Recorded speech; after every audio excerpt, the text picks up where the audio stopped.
Sumpah ini suatu ini. Serem coy.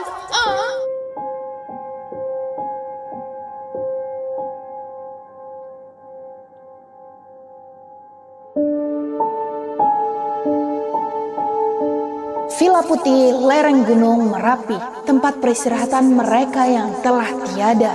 Ada banyak banget penunggu di lokasi ini. Kebanyakan emang Mbak Kun, guys. Siap untuk nyerem? Ih, serem.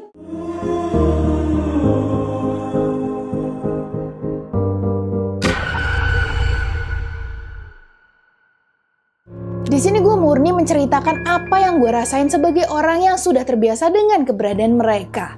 Tahun 2002 kemarin gue sempet pakai foto villa ini jadi thumbnail YouTube gue, dan disinilah takdir membawa gue beneran untuk datang ke lokasi foto thumbnail gue dulu. Sebelum gue, Sarah Wijayanto dan YouTuber penelusuran lainnya juga udah pernah kesini guys, dan mereka bilang lokasi ini emang jadi tempat perkumpulan mereka yang telah tiada. Villa ini pertama kali dibangun di tahun 1930 oleh orang Belanda guys. Dan sampai sekarang masih berdiri kokoh meskipun umurnya udah 93 tahunan. Jadi nih, villa ini bisa dikatakan salah satu saksi mata masa penjajahan Belanda dan juga masa penjelajahan Jepang itu loh di Indonesia. Nah, sehabis Belanda pergi dari tanah air, villa ini itu diurus oleh Keraton Jogja guys. Tapi sayangnya sejak di tahun 1994, bangunan ini udah nggak pernah dipakai lagi karena pernah jadi dampak erupsi Merapi guys, yang sangat berbahaya ya. Akhirnya di tahun 1995 villa ini dibeli oleh sebuah universitas. Tapi meskipun udah dimiliki satu instansi nih ya guys, susah banget saya ngomong instansi. Oke, villa ini masih terbuka untuk siapapun, termasuk ya untuk mereka yang tak kasat mata. Pas pertama kali gue ngeliat villanya ya, gila, gue kayak salah fokus gitu sama keindahan alam sekitar. Lihat aja, villanya ini diapit sama pepohonan rindang gitu guys, kayak versi-versi yang kayak the drama-drama gitu guys, atau FTV. Jadilah di sini gue kayak ngerasa chill aja gitu ya guys. Dan ya, kita memulai penelusuran ini masuk ke dalam rumah itu. Pertama nih guys, sebelum gue masuk ke lokasinya, seperti biasa kita doa dulu guys. Dan kalau lu notice, gue, Erika, sama 3 temen gue yang lain itu kompakan pakai baju hitam semua. Lu tahu kenapa? Biar kalau ada kejadian muncul sosok putih di kegelapan ya, yang ketangkep kamera, kayak penelusuran yang terakhir itu, kalian bisa tahu itu bukan tim gue maupun Erika. Gitu, paham kan ya?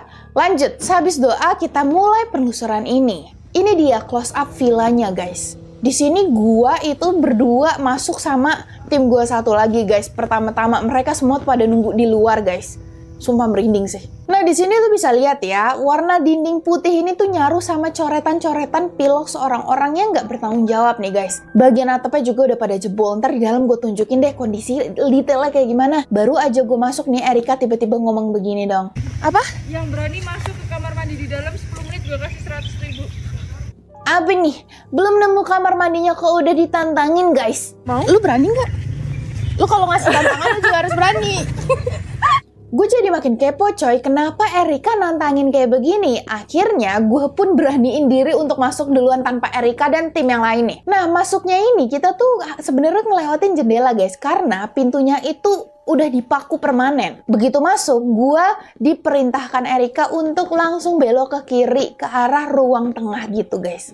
Pas mau belok, gue sampai harus ngintip dulu coy. Karena ruangan tengah itu gelap banget. Udah gitu lembab dan hawanya itu campur aduk gitu loh. Susah lah untuk gue jabarin guys. Pokoknya nggak enak banget. Nah dari jauh gue itu udah ngeliat satu kursi goyang yang kayak nungguin gue gitu. Gila sih, creepy banget. Yaudah tuh, masuklah gue ke ruangan tengah dan gak kaget guys. Ini di sini kenapa Mbak Sarah Wijayanto bilang tempat ini tuh penuh dengan sosok goib. Ya itu karena tempatnya itu bener-bener gelap, lembab, dan sarang, ya jadi sarangnya mereka dah. Nah di ruangan tengah ini tuh ada satu tangga menuju ke atas. Dan belum apa-apa nih, gue yang berdua doang sama kameramen gue nih waktu itu guys, sama tim gue. Tiba-tiba denger suara sesuatu guys dari atas. Sumpah ini suatu ini. Itu suara langkah kaki tuh jelas banget, kayak srek, dem gitu. Nah, di sini kita belum dapat penjelasan itu suara siapa atau apa. Tiba-tiba serem coy. Jantung gue rasanya langsung pindah ke kaki guys, beneran dah. Sekaget itu gue. Tapi lu tahu itu ternyata ulahnya Erika yang lagi iseng coy. Nggak sekali dua kali gue dikagetin di tempat ini, sumpah. Tapi yang pertama gue dikagetin dari pintu ini nih. Bener-bener dah tuh ya, kalau penelusuran sama Erika tuh emang harus sabar guys. Karena gue tuh kayak di ospek mulu, kan gue anak baru nih ya kan di penelusuran. Jadi gue kayak di ospek gitu. Disuruh berani, disuruh masuk duluan, dikagetin, ditantangin. Bener lu ya Erika? Yaudahlah, gue pun lanjut nih muterin ruangan tengah guys. Di sini di dalamnya itu lantainya emang kotor banget, penuh serpihan kayak plafon yang jatuh gitu loh guys. Nah tapi yang berjatuhan itu tuh bukan cuma plafon guys, tapi juga ada sebagian serpi dinding-dinding gitu guys. Jadi bolong-bolong gitu dindingnya. Udah gitu, lu tahu ada laba-laba sebesar ini guys. Dan juga banyak sarang semut merah. Harus bener-bener hati-hati banget untuk melangkah di sini guys. Akhirnya gue pun pergi nih ke ruangan pertama di dalam ruangan tengah itu loh. Dan lagi-lagi sebenarnya Erika di sini nggak berniat untuk ngagetin gue guys, tapi guanya aja yang kagetan. Lu si Erika udah ngagetin gue berkali-kali. Nah di sini Erika ngasih tahu gue kalau di dalam sini ada kamar mandi, kayak ada bathtubnya yang pernah digambarin oleh seorang anak indigo. Dan yang digambarin nama anak indigo itu ada Mbak Kun yang lagi tiduran guys di dalam bathtubnya. Gue yang nggak percaya akhirnya ngecek dong langsung ke kamar mandinya nih. Dan di dalam beneran ada bathtubnya panjang gitu, kayak orang tuh bisa tiduran di situ. Tapi untungnya gue nggak ada ngelihat sosok Mbak Kun guys, ataupun ya apapun yang ada di dalam situ nggak ada. Alhamdulillah ya. Tapi lu bisa cek sendiri nih foto gambar-gambar anak indigo di sini ya guys, Instagramnya. Gue gak kebayang dah kalau itu beneran ada Mbak Kun gitu tiduran di situ. Kalau gue lihat itu gue langsung nangis kali minta pulang. Nah tapi emang pantas guys, di sekitar kamar mandi di sini juga orang-orang itu sering denger kayak ada suara langkah kaki. Nah gue jadi mikir nih, apakah suara langkah kaki itu persis yang kayak tadi gue denger di tangga? Bisa jadi kan? Jujur selama gue ada di kamar mandi ini gue merinding parah juga sih. Bukan karena sugesti foto anak indigonya juga ya, tapi ya karena gue ngerasa hawa di sini lebih pengap dibanding ruang tengah guys. Temen gue juga ngerasa lebih pusing banget. Makanya gue nggak lama-lama di sini dan mutusin untuk pergi ke samping yang ternyata itu isinya kamar mandi juga. Nggak habis-habis ini, mohon maaf. Bedanya guys, kamar mandi yang kedua ini tuh nggak ada bathtubnya, tapi cuman bak mandi biasa doang dalam keadaan yang masih utuh gitu ya. Nah waktu di sini gue udah masuk ya, gue ngerasa kayak ada yang lewat di belakang gue coy. Demi dah, sampai bulu kuduk gue pada berdiri semua. Bener-bener sekelibat doang gitu, gue ngerasa kayak ada hawa dingin yang lewat di belakang gue. Gue gak ngomong ke siapa-siapa saat itu guys, gue keep sendiri dulu nih, karena gak pengen yang gue ngebikin orang lain parno gitu guys. Tapi ya guys, ada nih yang ngebuat emang tempat ini jadi lebih serem karena di situ kan ada jendela ya guys yang langsung ngadep keluar yang ke arah pepohonan gitu. Entah mengapa gue kayak ngerasa lagi diawasin gitu dari luar gitu sama sesuatu gitu. Nah tapi guys, bukan itu doang gitu yang buat gak enak ada di toilet ini, karena kondisi dari toiletnya itu bener-bener kotor banget dan berlumut. Ya jadinya nggak betah lah ya kan guys. Akhirnya gue pun keluar dari kamar mandi dan lanjut ke ruangan lain yang ada di pojokan. Nah ruangan pojokan ini tuh lucu banget guys. Masa ada 3 ruangan dan 2 ruangan lainnya itu menurut gue kamar sepetak doang gitu. Sedangkan sisanya tuh ada kamar mandi tersembunyi yang cara masuknya tuh cuman lewat bolongan dari dinding kayak gitu. Gue mau masuk nih ke dalam kamarnya dulu nih ya guys. Di dalam sini itu penuh sama pintu dan kayu lama gitu. Sampai gue nggak bisa benar-benar masuk ke dalam ruangan ini gitu guys. Gue cuma bisa melimpir di pinggiran doang gitu, ngeliatin dinding yang penuh tulisan yang, tulisannya agak vulgar ya. Yang kalau gue sebut pasti akun gue juga kena, ya nggak enak lah pokoknya. Jadi gue ogah nih nyebutnya, mending lu baca sendiri di dalam hati ya nih. Di ruangan ini nggak ada yang bisa dilihat juga, jadinya gue pun pindah ke ruangan kamar selanjutnya guys. Isinya pun kurang lebih sama ya guys, cuma bedanya dinding di ruangan ini tuh dicat jadi pink. Tapi gue malah, ya sama, di ruangan ini pun gue salah fokus sama tulisan yang ada di dindingnya, yang ternyata dibuat di bulan Februari 2003. Berarti udah 20 tahun yang lalu. Gila.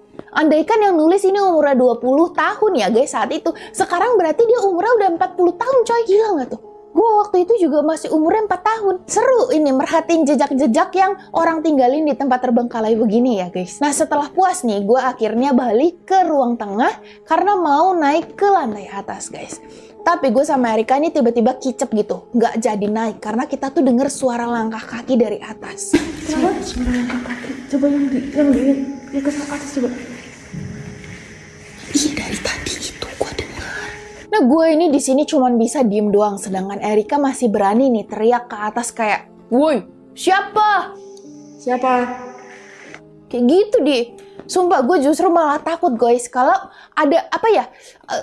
Ya ada yang jawab gitu pertanyaan Erika. Saya. Itu malah takut gue. Jadinya di sini kita pun mutusin buat ngecek nih, tapi sebelum itu di sini gue sama Erika pun akhirnya pengen ngecek ke atas ya guys. Tapi salah satu temen gue bilang kayak begini. Ada orangnya. Oh, ya untung deh. Jadi dari awal kita datang tuh emang udah ada beberapa cowok di lantai atas guys. Ternyata emang tempat ini tuh sering banget didatengin orang-orang guys. Dan jadi tempat-tempat spot foto gitu. Ya udahlah, kita nggak panik lagi nih setelah tahu ternyata itu suara langkah kaki manusia beneran gitu ya, bukan yang lain-lain. Akhirnya pun kita mutusin untuk ngecek ke lantai 2 dan kondisinya lu lihat aja. Dindingnya udah full sama pilok, setengah atapnya juga udah nggak bersisa guys. Plafonnya udah pada jebol dan bolong-bolong dan ruangannya itu kerasa luas banget kayak aula gitulah. Kayak nggak ada sekat sama sekali. Selama di atas gue nggak ngerasa merinding sama sekali guys, jujur. Justru gue ngerasa adem gitu, nyaman gitu. Karena sekitarnya emang daerah-daerah outdoor yang sirkulasinya, udaranya itu ngalir gitu loh guys, bagus. Nggak kayak di lantai bawah yang lembab banget. Nah di sini gue mutusin untuk ke bagian balkonnya yang ternyata luas banget gitu, kayak lorong. Di paling pojok itu ada lubang jendela yang kalau gue masukin itu ngarah ke bagian outdoor. Nah dulunya di sini sih beratap ya guys, tapi karena udah roboh jadinya berasa kayak outdoor gitu. Ini tuh harus hati-hati guys. Di sini tuh full paku semua, gue nggak bisa deket-deket guys. Mohon maaf ya guys. Jadinya gue nggak bisa nelusurin satu ruangan yang ada di ujung sini guys. Sedangkan di depan bagian outdoor ini ada satu ruangan kecil banget yang gue nggak tahu ya fungsinya itu untuk apa. Mungkin kamar mandi kali ya. Tapi asal lu tahu, ruangan ini tuh gelap banget, nggak kayak ruangan di sampingnya guys.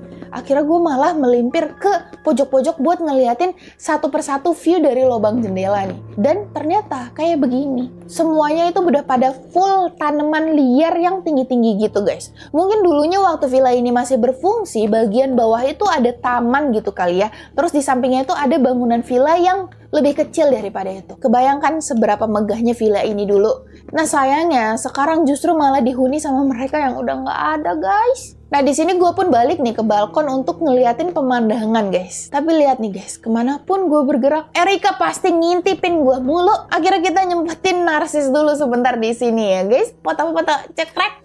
Udah tuh kita udah puas menjelajahi ruangan atas ini, saatnya untuk turun. Nah pas turun gue keinget kalau kita belum sempet masuk ke satu ruangan kamar yang masih ada kerangka kasur bunk bednya guys. Ini dia ruangannya.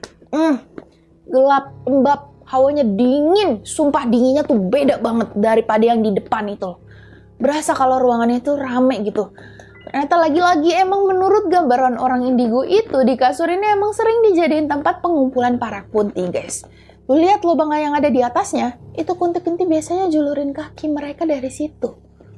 Yep, dan mereka main ciluba gitu. Kurang merinding apa coba? Gue bersyukur nggak bisa ngeliat kunti-kunti itu guys. Makanya gue bisa tenang banget gitu selama ada di ruangan ini. Nah sehabis kita berkunjung ke kamar Mbak Kun, gue pun mutusin untuk menyudahkan penelusuran ini.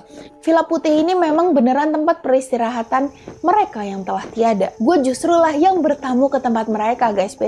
Biasanya kan mereka yang datang ke kita ya kan. Nah tapi di tempat penelusuran selanjutnya nggak kalah merinding guys daripada ini. Tunggu aja ya episode gusur selanjutnya. Bye-bye. Jadi kalian stay tune ya di channel ini. Kalau kalian suka video gue, dukung gue dengan cara subscribe, nyalain notifikasi buttonnya supaya nggak ketinggalan video dari gue. Dan juga nih, coba tinggalin komen apa sih pendapat kalian tentang villa ini. Dan juga share ke teman kalian yang bakal suka video ini juga. Biar merindingnya rame-rame. Oke guys, segitu aja. Sampai jumpa di video selanjutnya. Bye-bye.